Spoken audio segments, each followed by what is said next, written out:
Welcome to Biblically Lit, conversations that illuminate Scripture and ignite faith.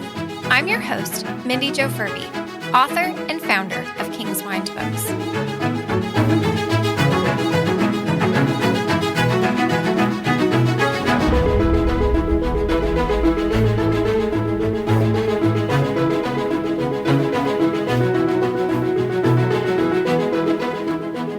Hello, friends. Today, I have the distinct pleasure of introducing you to someone I have known almost my entire life, Rob Conley.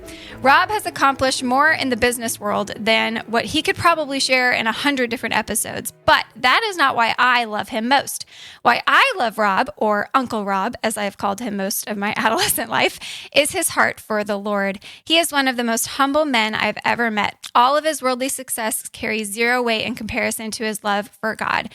He also has a love for children that is just absolutely refreshing to my soul, especially in today's culture and climate. He was one of my Sunday school teachers and often had me make entrances in and out of church services, doing cartwheels down the aisle. Former gymnast here. Always made sure to wear shorts under my dress when we went to church. He is also one of the most generous people you'll ever meet. He puts others first and has always had a loose grip on his worldly success, choosing to use it to bless others rather than hoard it for himself. He also works harder than almost anyone that I know. His work ethic is inspiring, and again, especially in a culture that's becoming increasingly bent on having a perspective of entitlement. But one of my favorite things about Rob is his zeal for the Lord and his courage to talk about his faith in any and every situation. I consider Rob as a part of my family, and I am so honored to share him with you today. So without further ado, welcome, Rob. Hi, MJ. Nice to be with you. I'm so excited to have this conversation. So to start us out, tell us a little bit about yourself and how you came to Christ. Okay. My family encouraged me to go to church. They didn't go. They encouraged me to go. I often think that it was to get me out of the house, but I went, and we ended up in a small Presbyterian church, and they focused on the whole concept of accountability at the age of 12. It was do whatever you want to do, but at 12 years old, you better have your act together, because at that point, if you didn't have it together and you died, you go to hell.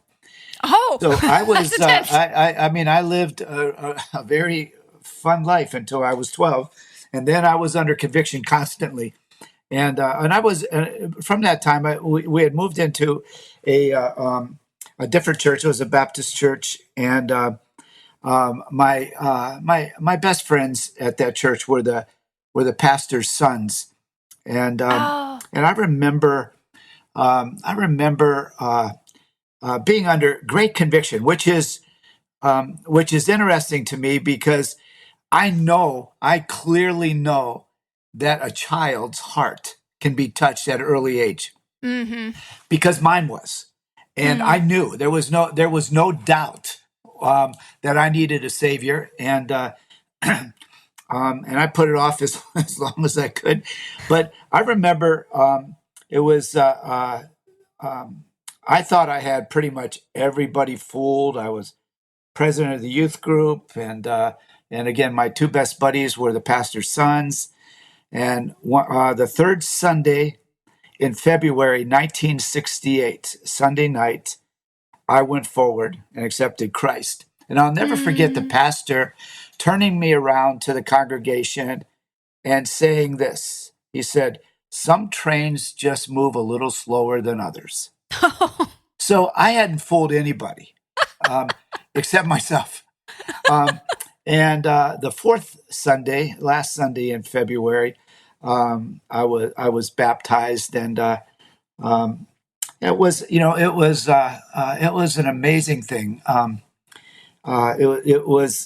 It was something that I was old enough to have it be very, very real.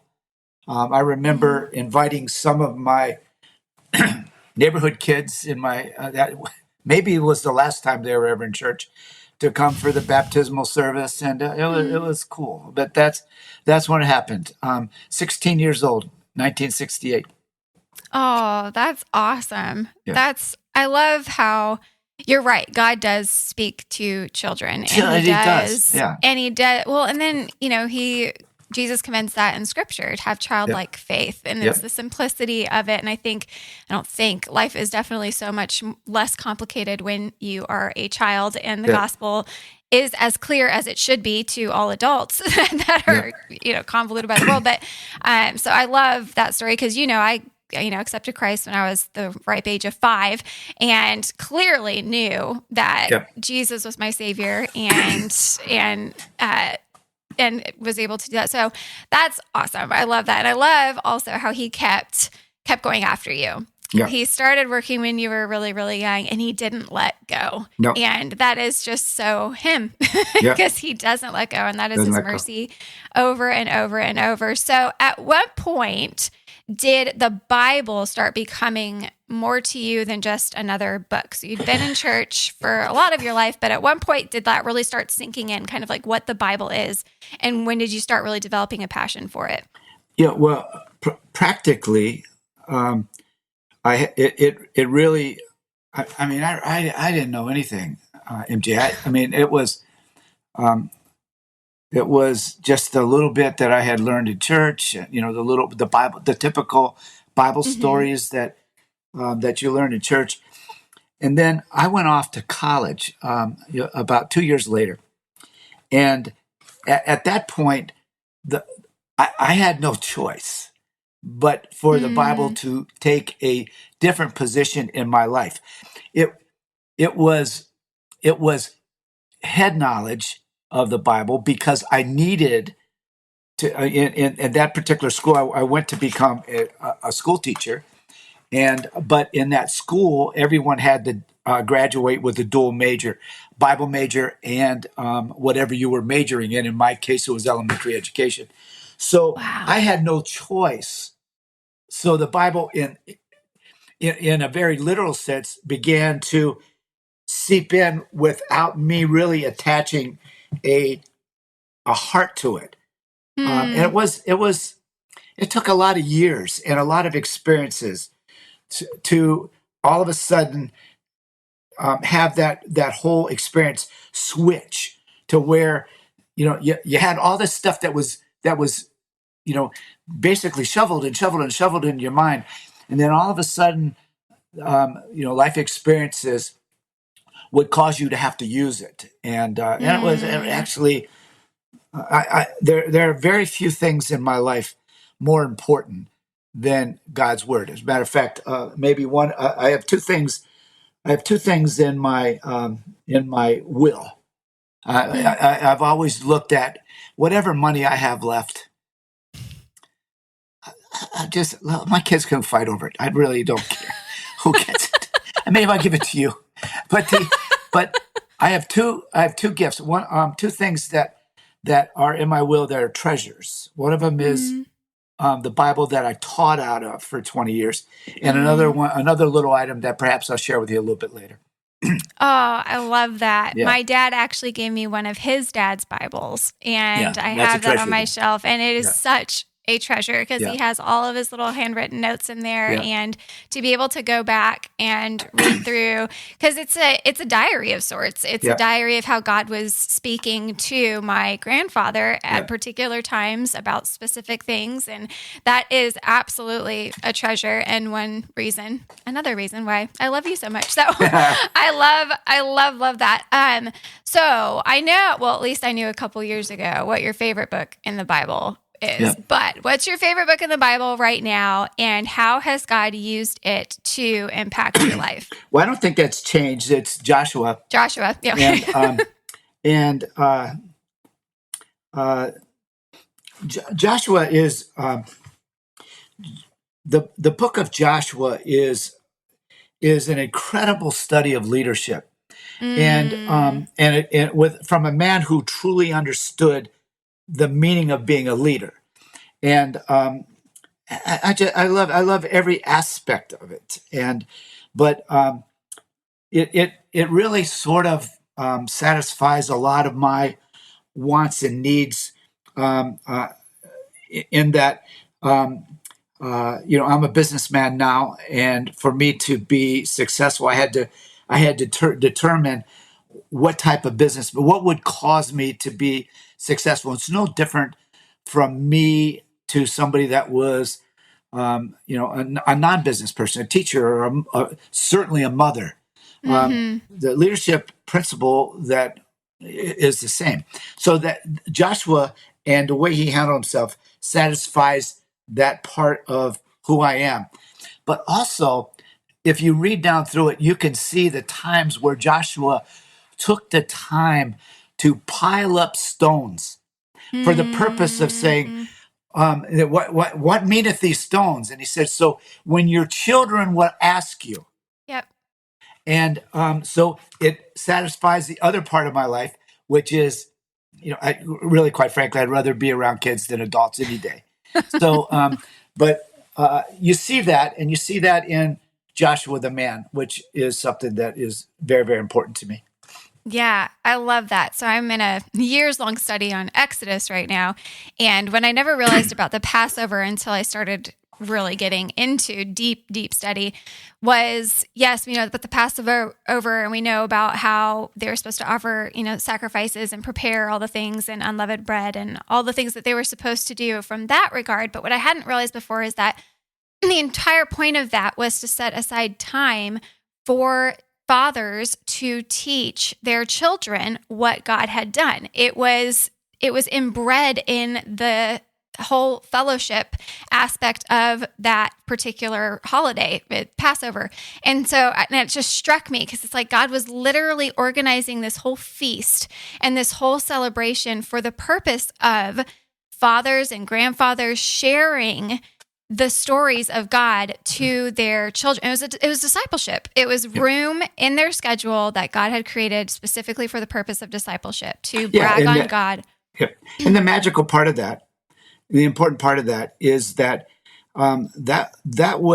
those were examples that were lived, not examples that were preached. Those were actually life examples. So that you carry that forward into the New Testament, into the great church of Thessalonica, and I think I've shared this with you before, but it really became the way that I like to approach evangelism in my life. And it's to that great church. I mean, some of those churches weren't so good. Right. The church of Thessalonica was. But it says, for from you sounded out the word of the Lord, not only in Macedonia and Achaia, but also in every place your faith Godward is spread abroad, that we need not speak anything. So Paul's saying your testimony is so good. When you're walking around, people see it. That's what was modeled back in Exodus. Yep. And carried forward to the New Testament, carried forward into Joshua, where Joshua carries that whole thing over, where you see him building up monuments. First for the people in the middle of the river, and then in Gilgal for the children's sake. 2 times. Yeah. Yeah. Well, and I love how that was, so important to him. He's like, it's one of the things that I keep coming back to also in my Exodus study is how fickle we are and how quickly we are to remember. Like we always forget. We are forgetful beings. We are forgetful people. And God did, when they're coming out of, they had the Red Sea, and it's not 3 months later that they're grumbling and they forgot everything that they had just lived through. And then it's happening again and again and again. And that's why Joshua set up those stones. And that's why God established these feasts and Passover is to help them remember, hey, this is, I know you just think it's like another thing to do, but this is not just a thing to check off your list. And when you see these stones, it's not just something you're like, oh yeah, that happened one time. No. Sit with it and remember who I am. Remember what I have done for you. Remember what I've promised you and what I will continue to do for you. Come and be my faithful people. I am your faithful God. So that's awesome. I love it. I love it. Okay, now, surprise, I also have my husband with us, and he is going to kind of help me with the next part of this episode, which is going to be focusing more on your story from, well, not all of it, but from a business perspective, because you, one of the things that I love about you is, and I said in the introduction, is your boldness in sharing faith. You've shared so many stories about how, you're in China and you're sharing the gospel with people that you're running into. And so you may not be in full-time vocational ministry, but you've always made it your business to minister to other people. And so my husband, Sean, for those of you who may not be aware, he is not in full-time vocational ministry, but he is in the business world and he has a lot of influence where he is. And so I wanted to invite him on to also participate in this conversation, especially with two business guys. And then there's just me, but because I thought it would be really cool. So welcome, babe. Oh, thanks. Welcome. Okay. So first of all, Rob, share a helicopter view of your career, kind of where you started, where you've gone, where God has taken you, and then what you're doing now. Yeah, I get asked this a lot, and I'm because of my position and what I think leadership's all about.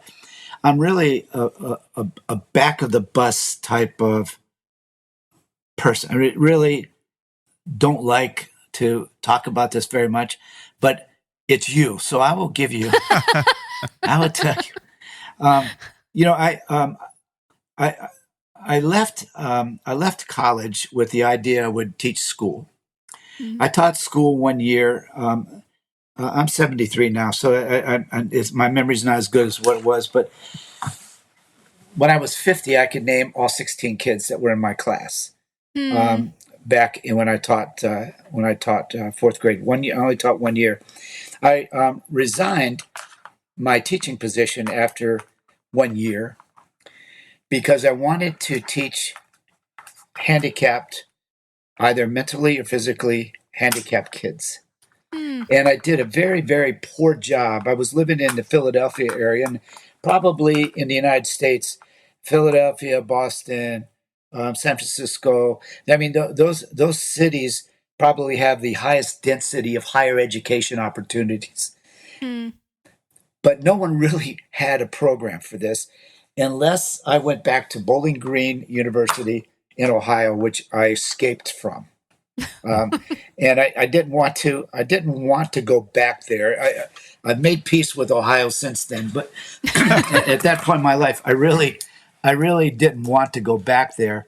So I took a job selling. I mean, it took me forever to get it.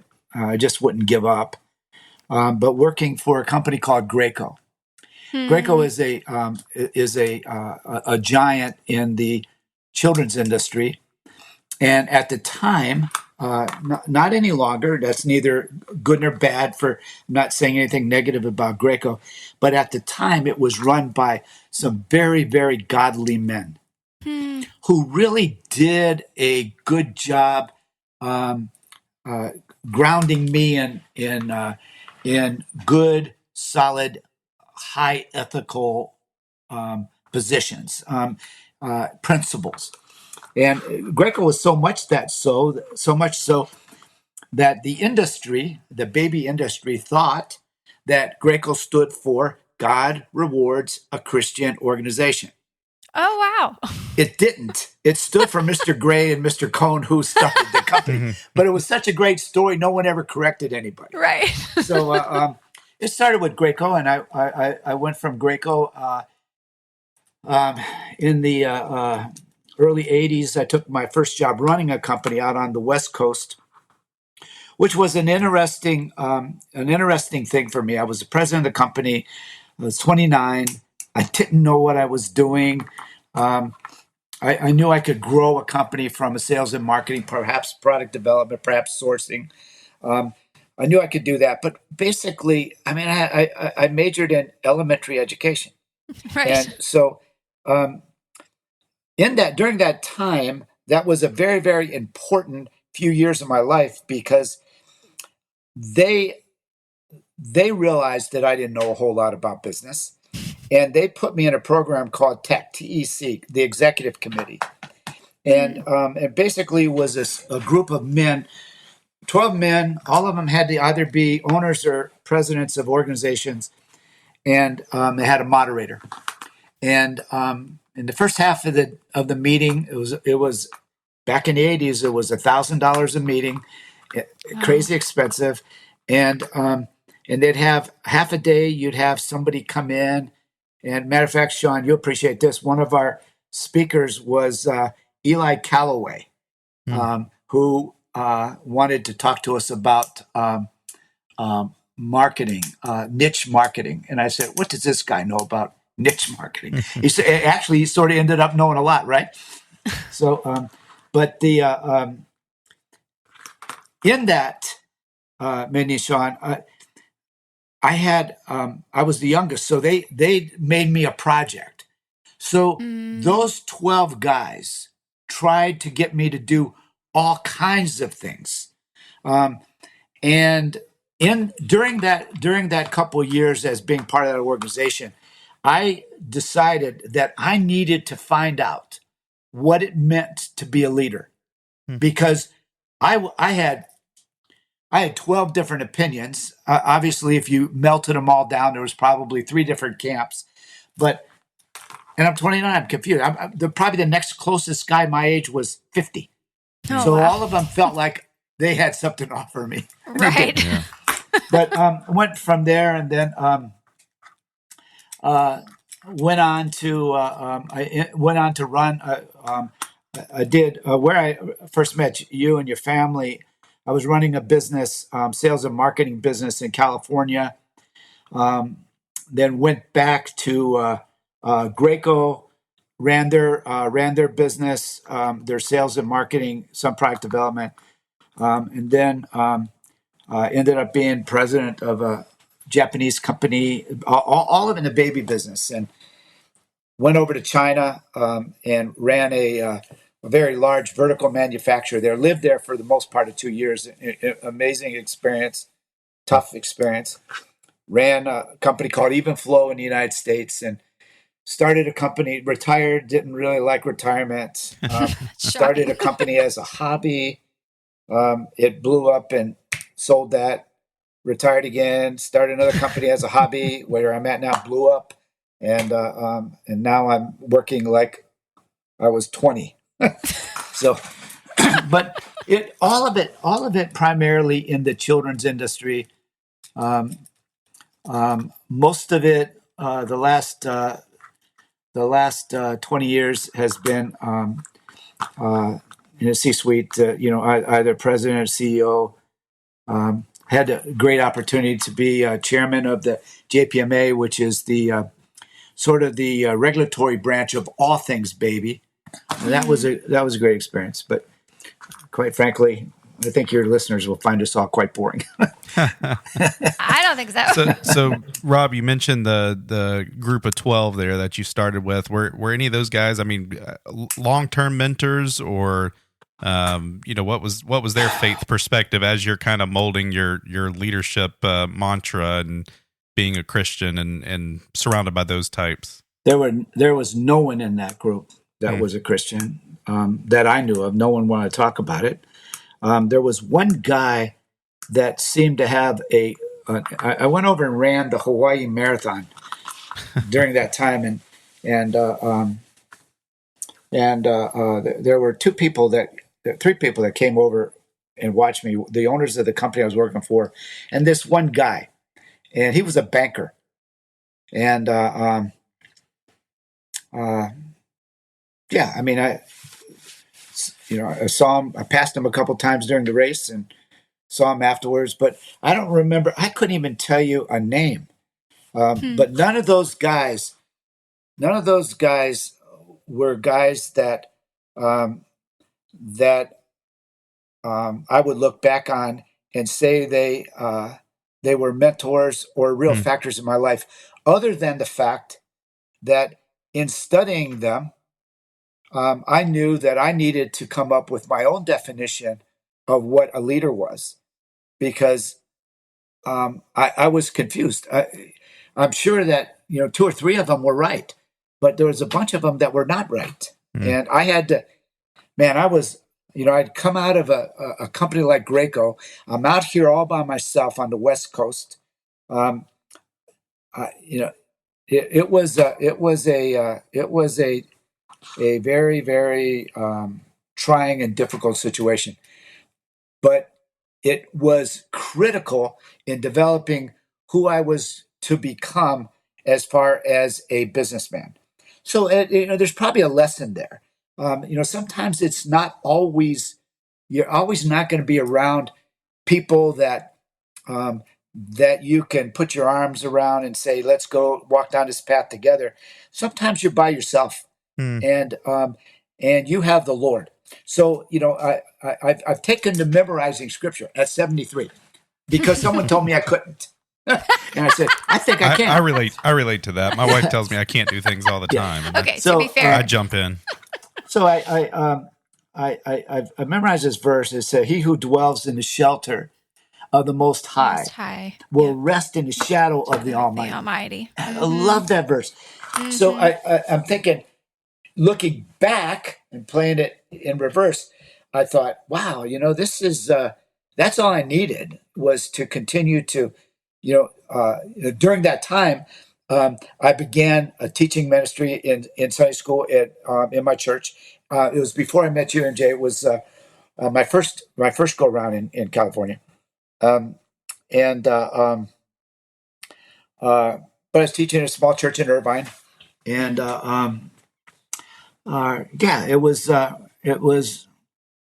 nice to have to stand up like a big boy and let your faith, be the only underpinning. Of course, with Diane, Mandy was born out there, and all three of my kids, by the time we got out there, they were all there. But it was interesting time. But nobody there that I could say was a mentor. Yeah, that's interesting. No, go ahead. Well, I was just going to say, I'm just being selfish now, Robin, taking all the questions, but when I look around industry in general, and the industry I'm in specifically, but not many leaders that I would consider successful are also open about their faith or lead from a Christian perspective. So you've obviously done that from a very open place, and I think there's a fear maybe that that'll hinder career growth or business. How have you balanced that as you've taken new opportunities and kept the important things important, and maybe kind of along those lines, like what does ambition mean to you? How does that play into faith and how God's made you? That's a very good question, and really, I don't want to make this real simplistic, because that's a tough road to go down.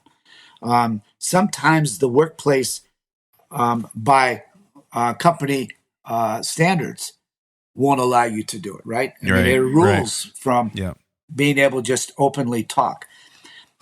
But by the time I was in that position, I thought I was wrong, but I thought that it really didn't matter. I was financially sound.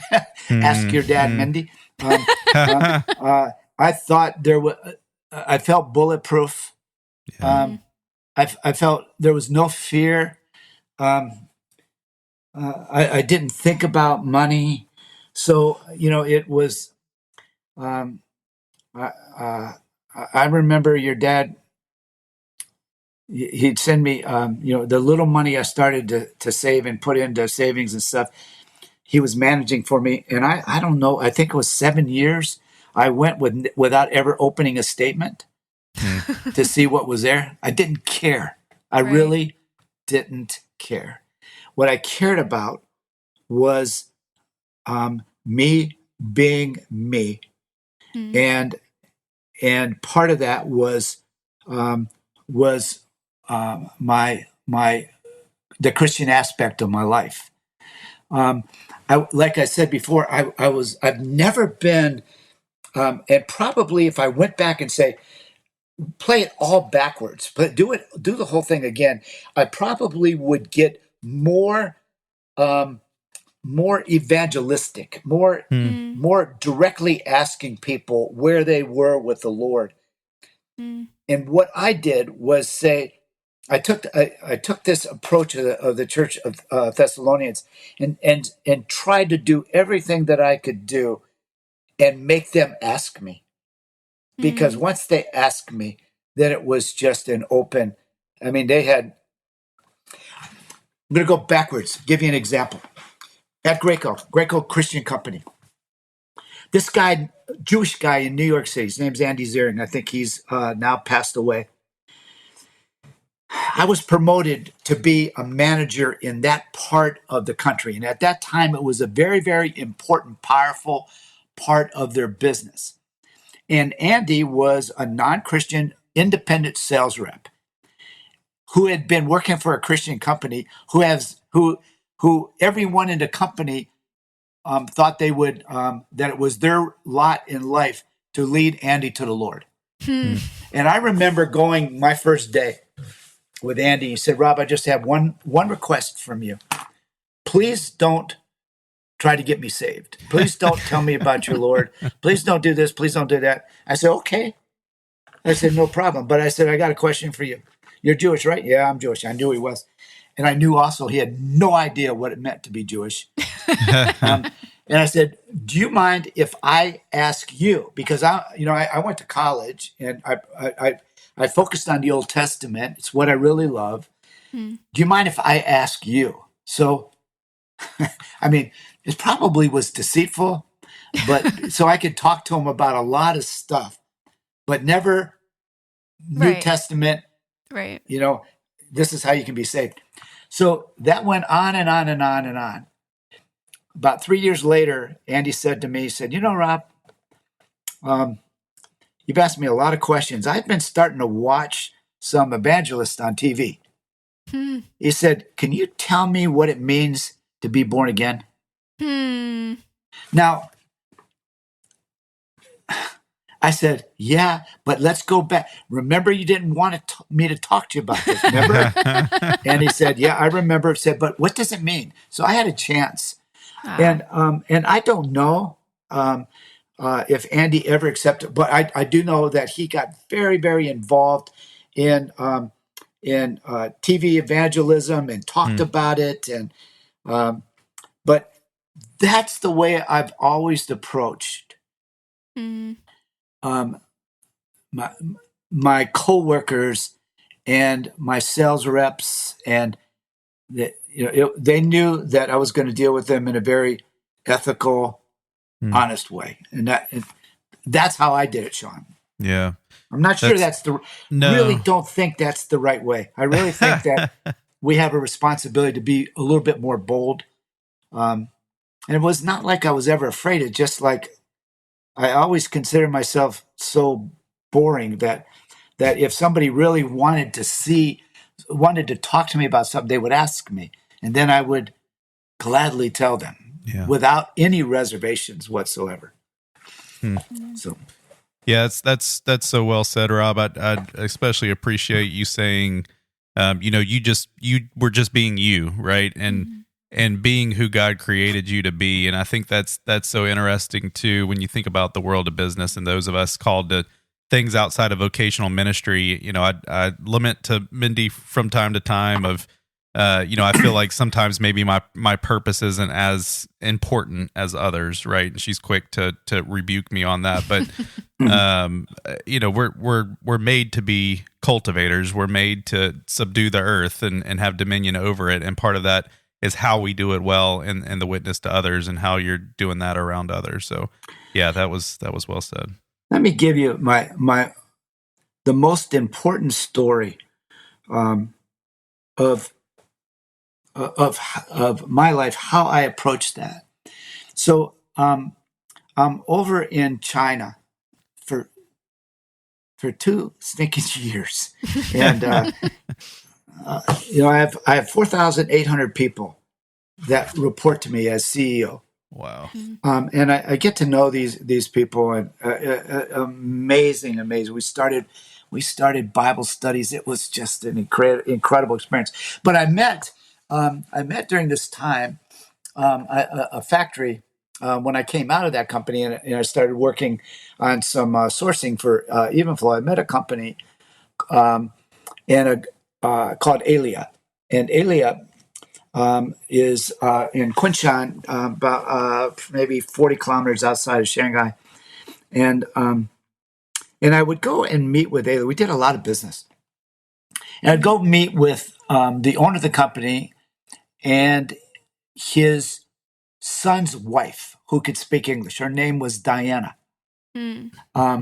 And maybe for 2 years. One day, Diana says to me, she said, Rob, today, it's just going to be me and you go to lunch. Jackson, I don't want Jack to, I want to talk to you. And I said, okay. Mm. And we get in a car. She hadn't started the car. She says, I need to know why you're different. And it scared me. I thought maybe culturally I did something to offend her or her family, or I did something wrong in business. And I said, Diane, I don't know what you're referencing. And so we start to drive. She said, you're different. You don't talk like others. You don't act like others. I need to know what in your life is different. And I said, well, I'm a Christian. She goes, well, what is that? And I said, it's a person who knows and follows Christ. She said, well, who is he? Oh my goodness. And I said, he is the central character of all scripture in the Bible. And she said, what is that? Oh. I have never felt more helpless in my life, ever. So I began to talk to her. Before I left, I had set her up with a couple Christian ladies there. And for 2 years, I prayed diligently for her. I came back to the United States. I went to two different pastors. Said, what do I do? In the United States, if you tell someone you're a Christian, they know what that means, or have a general idea, or what the Bible is, or who Christ is. I said, I'm talking about someone that knows none of that. Where do I start? Where do I even begin? And so they gave me some really, really great advice, and I applied as much as I intellectually could. And we began to pray for her. And every time I go, I was going to China at that point about 5 times a year. And every time I'd go, I'd have to meet with that company. And we're back with Jack and her father-in-law and her. But she would find time to ask me questions. And when I was there, I had already started a series of Bible studies with believers there in the underground church. Incredible experience, scary. But she would come to all of them. And I could tell she was so locked in. Well, in November of 2022, or November 2021, I believe. No, it had been earlier than that, because it was before COVID. So maybe it was 18 or 19. She calls me and said, Rob, I have some news for you. And I said, what is it? She goes, I trusted Christ. I said, Diana, are you serious? You really did? I really did. And I'm getting baptized in the underground church in January. Because she knew I usually come in January. She said, but I'm not getting baptized until you're here. So I took Robbie with me because it was going to be a life moment. Yeah. And here we go into this person's house, and they have an old bathtub. And a preacher that was 97 years old had memorized the entire Bible. Asian guy. What? The entire one. Every verse. He baptized her, and 2 days later passed away. Wow. It was amazing. My goodness. Amazing. But I can tell you, Trust and Obey, that they sung during her service, whether it's in English or Mandarin, sounds exactly the same. Wow. So I'll roll that forward because, you spoke about my love for children. Yeah, two little girls, Bobo and Ren Ren. I met them at the age of when I would have first got to know you and Casey. And three Sundays ago, I was in underground church with both of them. Wow. Went to their volleyball games. Had a chance to be a part of their life. Wow. And all started with someone who said, "Why are you different?" I think that's so important. I really think it's important. Well, what I also love about that story too is it wasn't instantaneous, right? Like It wasn't like she asked you that question and then gave her life to Christ 30 seconds later. I think part of our struggle in our modern day culture is that we like everything right now. We want it now. And if it doesn't work right away, we just give up. And that's not how it works. It's not how it works in faith. That's not how you came to Christ. Going all the way back, right? It took a while. And so that's one thing that I just love about that story is you saw what was happening in that moment. And yes, you felt helpless, but you continued to press into the Lord and you continue to intercessory prayer for her for years. And then look what God did with all of that. Well, with your faithfulness in seeing how he was moving, your faithfulness in trusting him and obeying and being there. Yeah. I feel like that's 90% of the issue is showing up for conversations and answering the phone and being available to answer questions. And so I love that story. Yeah. You know what? The coolest part of that is every time I get around her, the love of Christ is so evident in her life. It is so humbling. All those Christians over there, it's so humbling that because at any moment while we're meeting, the knock on the door could come and all of them. I go to jail for a week to 10 days. They take my passport, send me home and say, don't come back. They put those people in jail for a long, long time. And so those people are incredible to me. Over 18 years now, Bible studies in China. Wow. Every time I'm there, I hear that click on the door that they lock before we start. And I said, okay, here we go. That's amazing. Yeah, well, and Rob, you said too, it all started because she was willing to ask the question. What the story I just heard is it all started because you were faithful to how God was using you in your business. And then, again, talking about ambition or following, what the world might see as material things that you're chasing, growing businesses. But here you are doing what God has called you to do, and that's led to life transformation for a family. And to me, that's just a story of how he knew exactly what he was doing.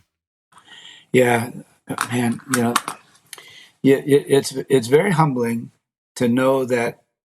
The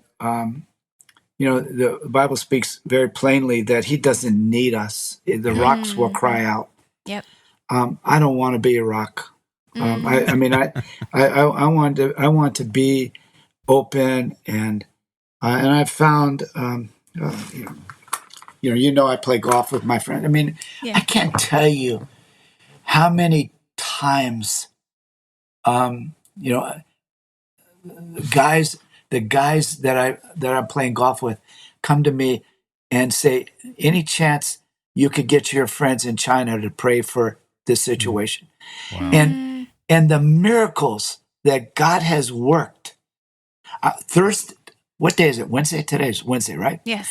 Tomorrow night, I'm having dinner with a guy by the name of Ken Valentine, who 18 months ago developed blood cancer. And I said, Ken, I'm going to, with your permission, before the sun sets, I will have someone on every continent in this world praying for you by name. And I sent this stuff out to China. They sent him videos. They prayed for him. Incredible. tomorrow night I have dinner with him and two of his friends because he was just released 100% cancer free. Wow. Stop. And yeah, and it and I am absolutely, many people the other day someone said, "Isn't it amazing what technology can do?" I said, "Yeah, actually it is, but it's not as amazing as what the power of God can do through prayer." Amen. Now that's where I've gotten a little bolder because I feel like people ask for these prayers. I mean, I could give you 5 examples of people who, where I've seen them where they've just, men and women, just openly wept because of the miracles that God worked in the lives of their families, and credit the people in China for praying. They're just that faithful. They're just that faithful, and what a blessing it is to me. Yep. That's amazing. That's amazing. But I'm a big prayer warrior as well. Yeah. I get to serve on our prayer team at church, and because there's nothing more powerful in this world when you're talking to the Creator and intercessing for others beyond, through Christ and what He's done. So I am with you. There is power in last prayer. time we were together, we talked about the President's Holy Spirit in our lives and our hearts, and that's been, just you get me going on that kind of stuff, and I watch these guys, and it's the same thing. I don't go up and say, "Hey, we're having a Bible study here tomorrow morning at 6. Come before golf, and we'll talk about the Lord." Right. All I do is the day that I go, I keep a prayer journal, and I have so many of their names in there. But the day before I go, or the morning I go to go and be with them, the most important prayer I pray is, "God, make me a testimony. Just let them see something in my life that they can grab onto and say, wow, what makes this guy a little different." So that's awesome. Well, one thing I love about what you said too is I think prayer I don't think people see that as threatening. So I think that prayer opens doors that a lot of otherwise would never open. Because if you ask, hey, or if someone says they're struggling with something, hey, can I pray for you? Whenever I've asked that, I've never been told no. They're like, even if they don't believe anything, they're like, I guess, whatever. But then what I like to do is I like to go a step further and pray for them right then. Like ask permission, can I pray for you right now? Like not just like some theoretical. Hey, you've already said yes. You've said yes. So can I pray for you?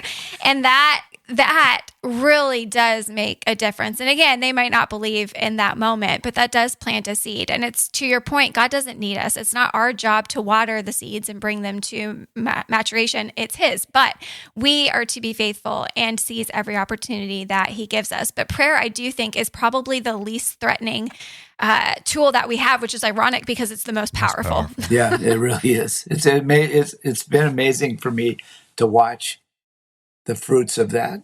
And it also, at my age, makes me a little sad because you wish you could have known 20 years ago, 30 years, 40 years what you know now.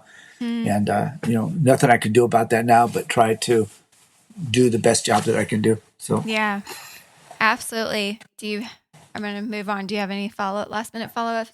Yeah, I got 1,000 questions, but Rob, the last one I'll ask you until she gives me another chance is just throughout your career, you're talking about all the different places you went, and China for 2 years, and moving across different places, moving across the country. Talk about I guess what that meant for your family, and how I one of the personal struggles that I have is, as business opportunities or career opportunities seem to grow, not to sacrifice what's most important in my family, and how to balance that. So I know the cliche work-life balance is an easy thing to say, but how have you approached that as you've gone through the different things and kept the most important things top of the list?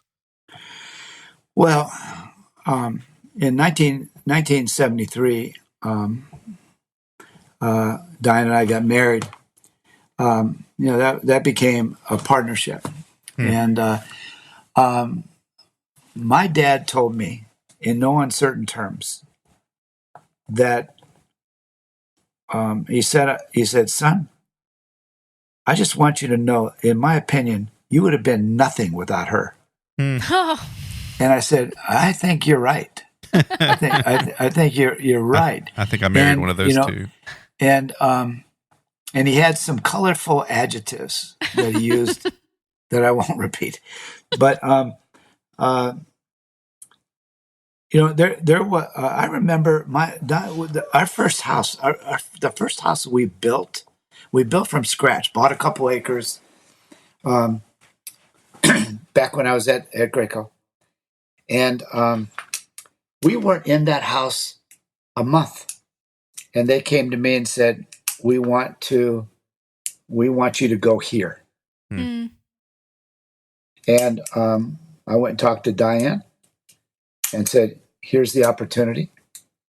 I'm not going out there I'm going out there with the idea that it's going to put me in position for this next job, which is right here.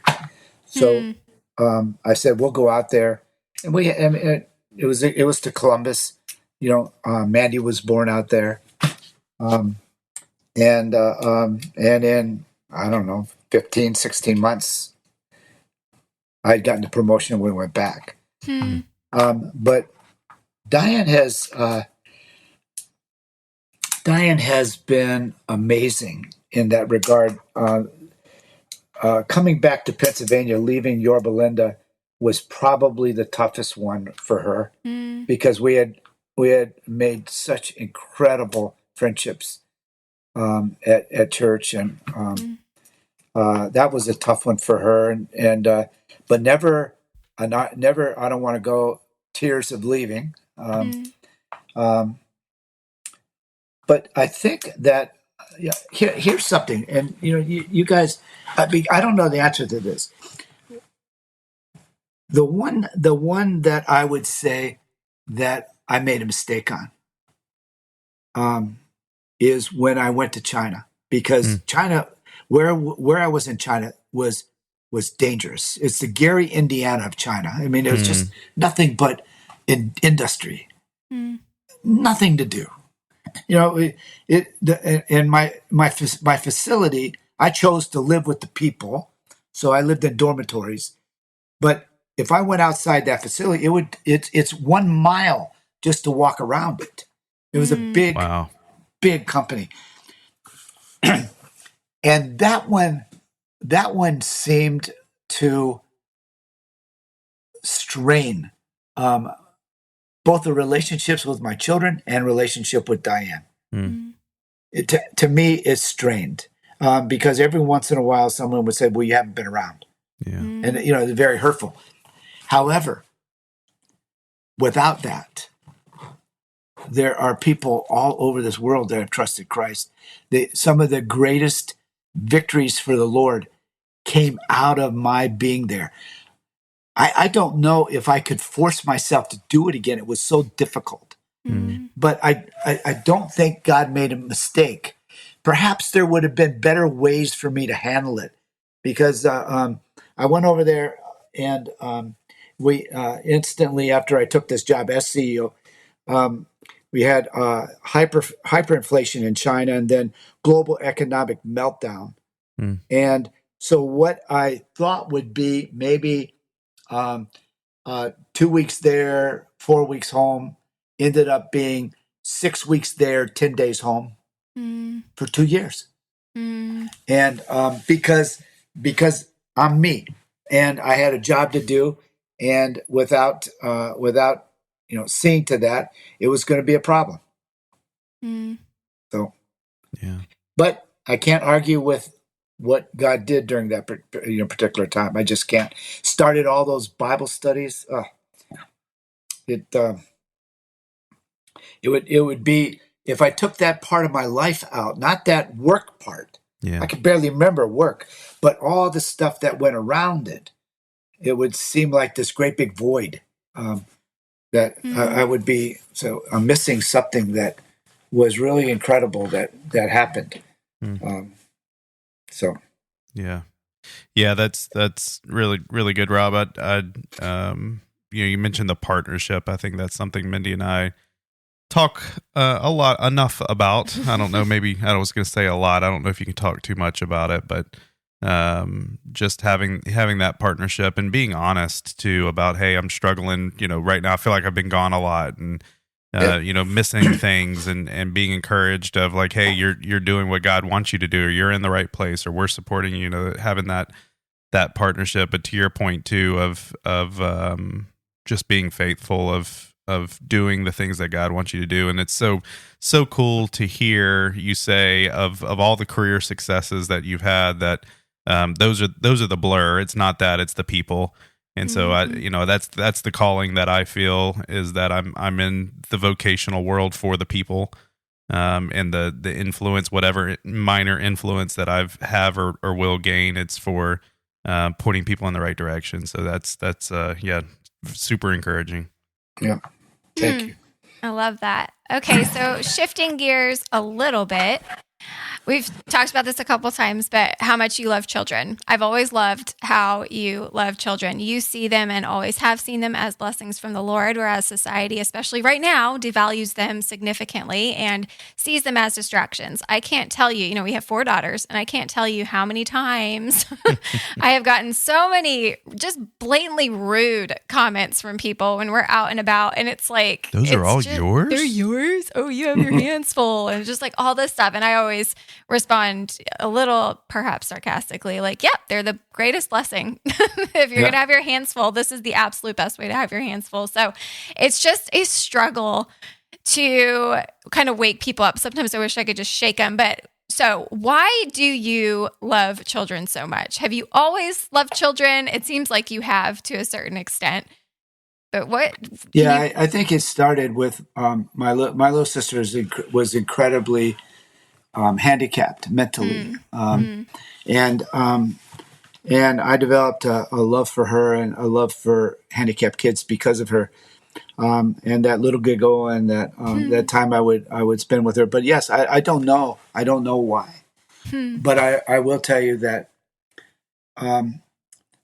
the things that come out of a child's mouth, if you really are engaging them to listen, not just to placate them, right, to answer a seemingly dumb question, or but if you actually engage with them and then listen to the answer, and I have learned so much. I mean, when I look at you, I really don't see you as a beautiful young woman. I see you in junior church. That's who I see, and I choose that. I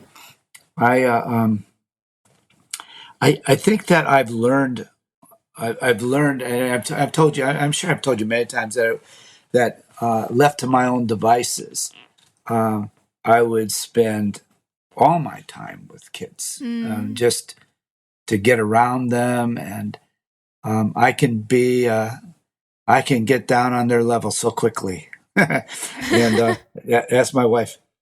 But I've learned so much. Remember, I told you about 2 things in my will. Mm-hmm. So in 90s, certainly I would have known you by then. Mm-hmm. I was doing a lot of work in South America, and I was doing some work in Rio. And was there on a visit to see a company that you probably not heard of, but it's number 2 behind Walmart globally. Wow. It's called Carrefour.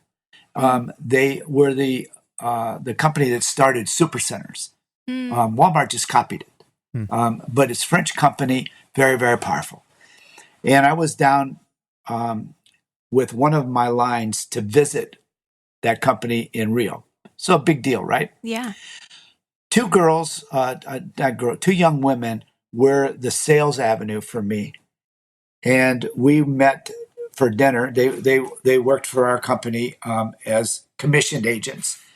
And we got talking the night before, and I had prepared, I had prepared the presentation. Everything was done. It was, I think it was good. But they made a comment. We were talking about favelas. Favelas are the poorest place I've ever been is Rio. They're mountainsides of cardboard and shanties. If you really wanted to get into it, 60 Minutes did a program one time where they were going in and killing some of the kids in those favelas because they would come out of those in mobs, rob people, and you can go back and look. I don't know if it's 60 Minutes or Dateline, whichever one came first. So they're telling me that their mother, who was a real high-ranking individual in Rio, sat on the board of directors for this orphanage that took care of kids out of that favela. And I said, huh? And I got thinking, and I said, let me ask you a question. Presentation's done. You're going to give it in Portuguese. I'm not going to understand a thing you say. How about you go? Here's the presentation. You call your mom and see if she'll let me run a day camp tomorrow. So they thought it was crazy, but they did. They called her, and they the mom. They called her mom, and mom said, "Yeah, sure, if he wants to do it." So that night I went and bought a whistle, a couple soccer balls, and 5 pounds of candy. I mean, at that point, I had the hearts and souls of all those. Yeah. And I'm interested. Yeah. So I ran a day camp, and about an hour into it, I developed a little shadow. He had a very, very typical South American name. I can't really remember if it was Juan or Jose, but it was one of, it was a very typical name. And by noon, it was evident to everyone there that he was my assistant. He couldn't have been more than 8. But he was never further than a foot away from me. Aww. Never. He gave out the candy, which made him a hero. Of course, yes. I mean, it's amazing because I couldn't speak a word to him, nor he to me. But the communication was incredible. So all day, 6 o'clock comes, and the lady sends a limousine, a stretch limousine to pick me up, which was embarrassing. But she's in the front, and I'm in the back, and I'm surrounded by 100 kids. And I'm looking for my little friend. He's gone. Can't find him. And I'm so disappointed that I wanted to hug him and say goodbye. And we start to pull out, and bam, bam, bam on the window. And there he is, crying. Oh. And he reaches in and he gives me this. Can you see it? Yep. It's a marble. And he says to me, he reaches in and he gives it to me.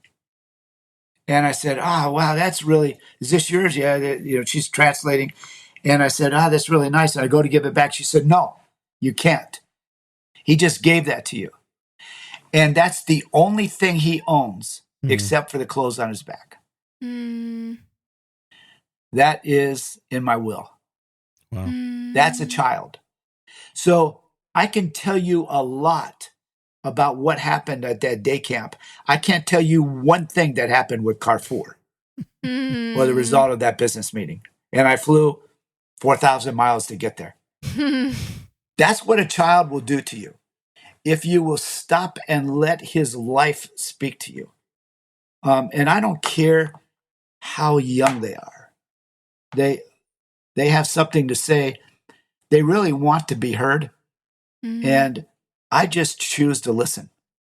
That's simple. And because of that, they touched my life. One marble and my Bible. All the rest of it, I have this beautiful house. I don't know a penny on it. I've got, money invested with your dad. I don't know how much, but they can have all that stuff. The marble and the Bible are designated.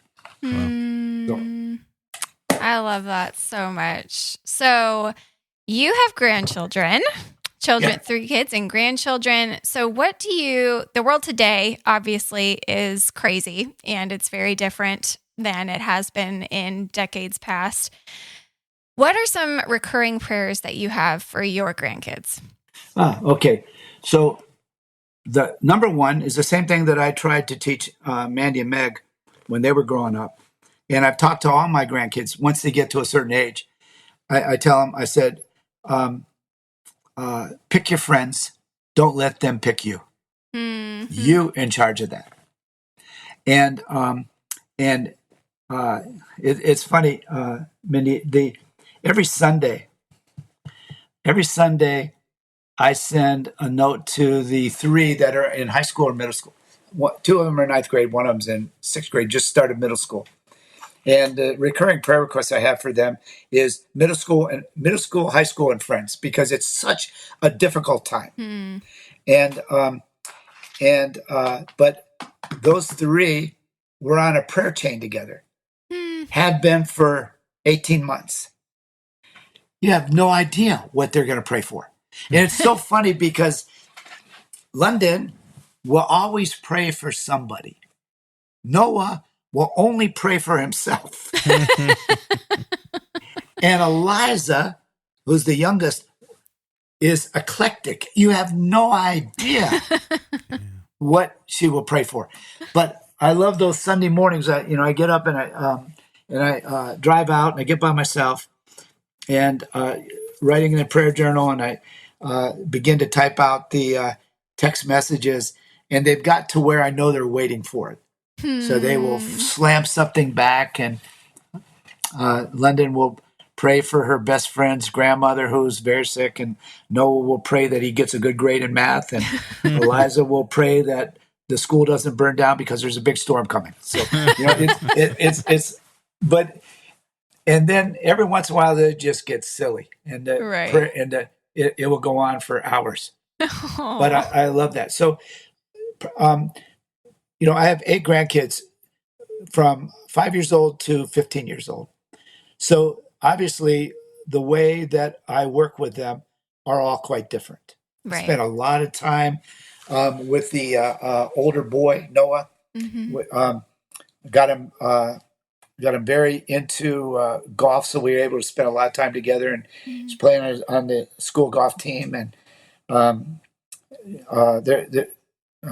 there's not a week I don't go by where I can hang with him. And but same thing, I go in there with the whole concept of having nothing to say, but listening and listening and listening. And if you do that, you pick up on stuff that just incredible. So listening. My recurring prayer is for their friends, because their friends are about ready to take your place. And Noah and London, they're 15. They got 3 Christmases before they're off to college. So trying to teach them at this age the importance of prayer. Yeah. I wish I would have known then. Yeah, I mean, same. So I got hundreds and hundreds of grandkids. It seems like every time I turn around, one of them is there. I date all my granddaughters on their birthday. Oh. We go on a date. Usually cost me about $800. Because they go anywhere they want to go, and then they just shop. Bam, bam, bam, bam, bam. And I don't say no to any of it. I say, okay. But it's that's so fun. I love it. It's a great time. That's awesome. My parents they rotate daughters, but once a week they take them out to dinner. They go on a date. And that's a wonderful practice. It is. It would be too expensive to take them all, Rob. To your point, yes. every week we've got to rotate goodness. for them. Yeah. We got a little lowered our expectations a little bit. Your dad's come a long way with children. He's Yes. come a long way. Yep. Yes, he has. It's been really fun to watch him be a granddad, that's for sure. Yep. So we'll kind of start wrapping up, but one more, and you said, I love how you said listen to kids. That's huge. But is there any other advice that you would give for fathers who are raising young children, and then for grandfathers who obviously, like you, still have a very strong influence in their lives of their grandchildren? Yeah, I think I would just go back to what I had said earlier, Mindy.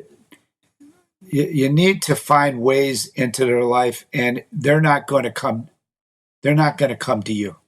I mean, they might come to you with questions, but if you want to become important in their life, you got to meet them. For example, I was over with Eliza. Eliza is into cross country, and she's been working on her times.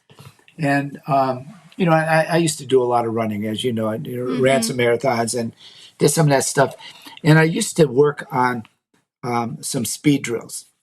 And so I said, Eliza, where you'll win your races is on the uphills, not the downhills. Everyone can run downhill. Where you win them is on the uphill. So what I used to do is jump rope. Because if you jump rope on your toes, you're building the outside of your calf muscle, which is the same muscle you use to run uphill. Yep. Thousands and thousands and thousands of repetitions. So today she called me with her brand new jump rope. Oh.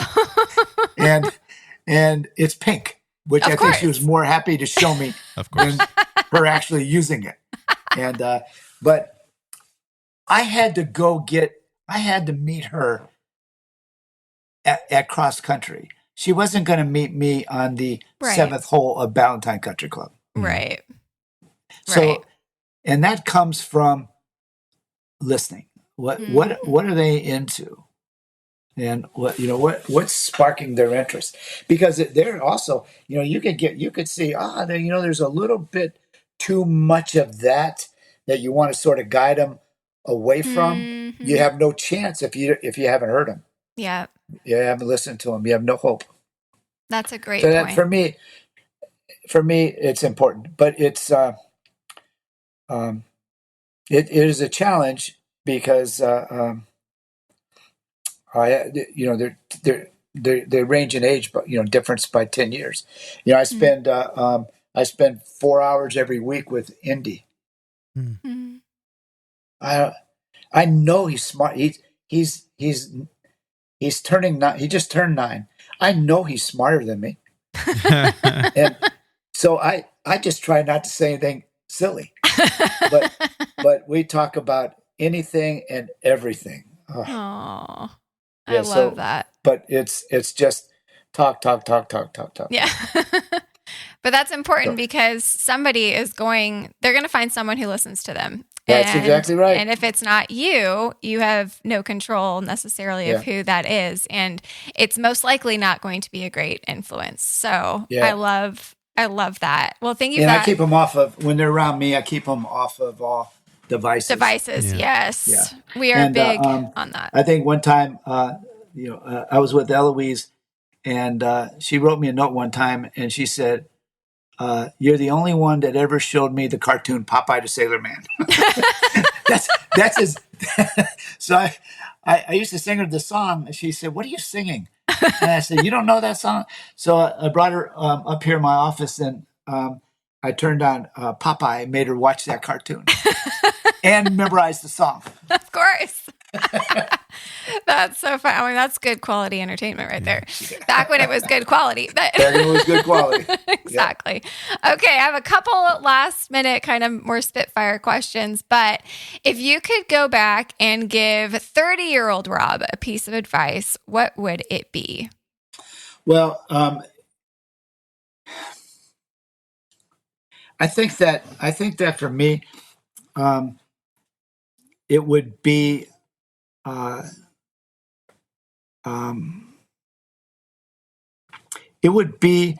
a lesson of trust. Perhaps trust yourself, trust your instinct, trust your God, trust the promises of Scripture, trust the opinion of your wife, and maybe don't be so myopic. So I'm going like this instead of looking at, there was when I moved, I lost your dad, and what he meant to my life, because when I really needed that, and a year and a half ago, yeah, I'm sure you've heard him talk about Pastor Bill, who was, probably my one of my greatest influences, one of my greatest friends. I lost him, and when I lost him, I lost my go-to guy for really tough issues in prayer. I know he would pray for me and not judge me. But I think it would be more of to not be so gung-ho, to look around and realize that there's people there that love you and would help you, and probably trust. I love that. Yeah. Well, I was just going to say, and how quickly, Rob, to your point, I think maybe more so in today's culture of just the individualistic, kind of focus on yourself. Mindy and I joke. I mean, it's joking, but not joking. But even at the grocery store, people can't get out of your way, right? Because they're just so worried about themselves. So being present, looking around, being mindful of what God may be doing in your circumstances and the people that are around you. That's the whole concept of self-awareness is really sort of a lost art, and especially in this day and age. And I've always prided myself on eliminating myself from that part of it. So if you do that, your self-awareness can't grab hold, an emphasis on yourself rather than what your behavior is doing to somebody else. But yeah, well, and I love one of my lifelong prayers is, Lord, I want to live in such a way that I can see I'm willing and wanting you to interrupt what I'm doing. So I have my schedule. I have what I would like to get done for the day. And a lot of that is what you want me to do, Lord. Obviously I have things that I need to do, but I want to live willing to be interrupted. So that means that I have to be looking for opportunities where you are working so that I can see you and see where you're working and then jump in on that. Yeah. And if you're only looking right in front of you and you're only looking, or worse, only looking in a mirror all the time and navel gazing, then you're going to miss so much, and you're going to miss the opportunity not only to see where he's working, but to see where he's working and join in with that, and then be blessed by that tremendously, because that's why we're here. We're not here to be in a vacuum. We're here to be with him and to serve him, and to do that in the context of relationships that he gives us here on earth. So I love that. Very well said. You want to have some fun one time. Take your girls one at a time, probably certainly the two oldest. Go in front of the mirror and say, I challenge you to see the same person I see, and end the conversation right there. And at some point they'll say, what do you see? What do you see? You say, well, what do you see? And contextually, it could be used at any point, whether they're being a little bit heavy-handed with their sisters, or whether they are being a little bit snippy to you, or whether they have done something that is incredibly positive, and that they're not even aware of how cool that was. Say, what do you see? Look in a mirror. What do you see? Because that's probably what everyone else sees as well. And I've used that more for accentuating positive behavior than negative. This is what I see. Take another look. Is that what you see? Well, and it's such a great invitation to invite them to think about how God sees them. And they will. Right. And I know your girls this much. And I think I know they're laughing more than I know their words. But remember we were on that golf cart? I don't think I've ever heard kids laugh so much. You could hear them from a mile away. But I think that I think you might be surprised at what some of the answers they give you.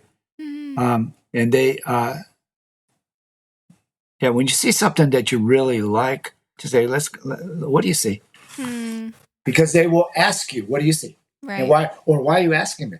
Well, I saw something today that I thought was really, really cool. And that will lead into some really, really cool conversations. And I'll tell you, she'll never look in the mirror again without thinking about that. And what a great thing to do. Yeah, well, that's for sure. They spend half their day in front of the mirror already, so might as well give them some might as well give it purpose. Thoughts. That's right. Awesome. Okay, 2 more questions. 1, what do you want to be known for? Well, I business-wise, I always tell people if when I'm having a business conversation, I always say, don't ever put on my tombstone, here lies a good husband, father, grandfather, son. Put product is king. Because that's what I always build my businesses on. If you don't have a good product, you're really wasting your time. From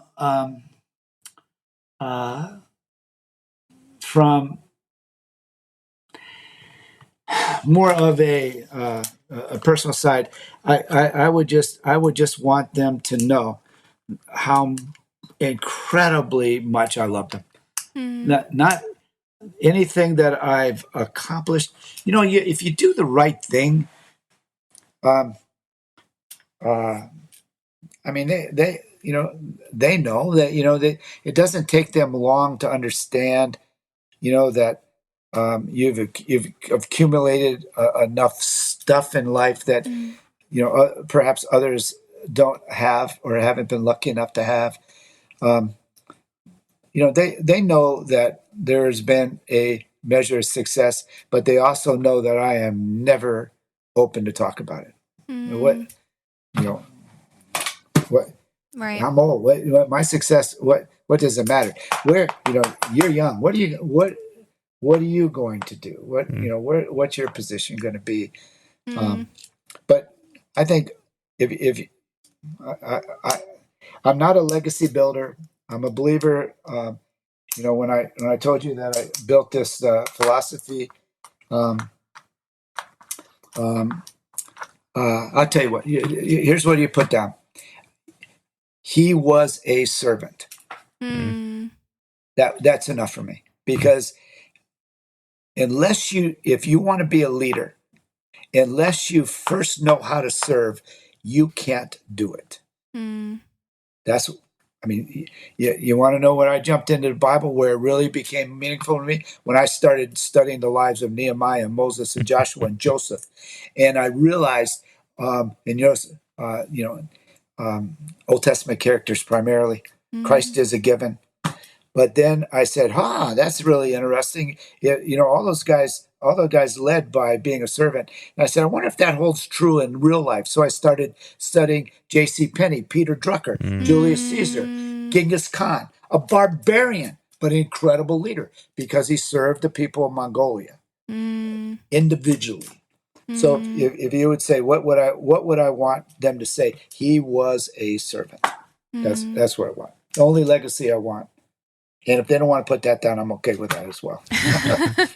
Oh, I love that. Well, one more question, and it's one that I find myself thinking a lot. God has very mercifully showed me in the past few years, or I guess just increased my desire for Him so much more, to be with Him. I think for a lot of life, I was focused, with like a lot of Christians, on what I'm supposed to do for Him, or, how I'm supposed to, be His ambassador on earth. It's more of a what do I do? What do I do? What do I do? And at some point, He started shifting my focus from what I should be doing to focusing on Him and who He is and what He is doing. And then doing all the work, so to speak, from that perspective, from a perspective of what he's already done. It's done, it's finished. And so that kind of all fed into, well, now I have this just hunger for heaven. I'm just so excited to go and to be with him. So I find myself thinking about this a lot. But what are you most looking forward to about heaven? And it can be funny, it could be serious, it could be whatever. Since when would this have been? Mid '90s, an assistant of mine at the company, she died, and it was the first time anyone that I knew who had died that I was 100% positive were in heaven. Wow. First time, and I can tell you, I have never been so jealous in my life as sitting in that service, thinking, "Wow." But for me, what it would be, like I have so many questions. Yeah. Like, I want to get, I have questions for the Lord. I know we're not going to be in a position to ask the Lord questions because we're going to be so awestruck by His glory and His majesty that they will seem meaningless. But I'd really like to know why He chose Joshua instead of Caleb. I really would like to know. I really like to have a conversation, an in-depth conversation with Joseph, because from Scripture, I can't find any fault, and he has to have some. So I'm looking for look. You had to have a weakness. Did you eat too much, or did you say bad words? Or, you had to have a weakness someplace. But I think that I want to have a conversation with the thief on the cross. I did a Bible study one time about second chances and last minute decision. It was meaningful to me because my dad trusted Christ very late. I think he's probably 78 years old or so. Wow. But I would love to spend time with a guy like that. It would take me a good 1,000 years to ask Joshua everything I want to ask him about. Most of it is conversations, and I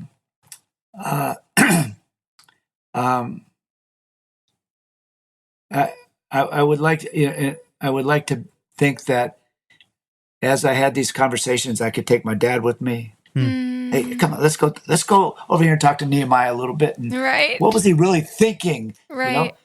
I have a lot of questions on when you did that, what were you thinking?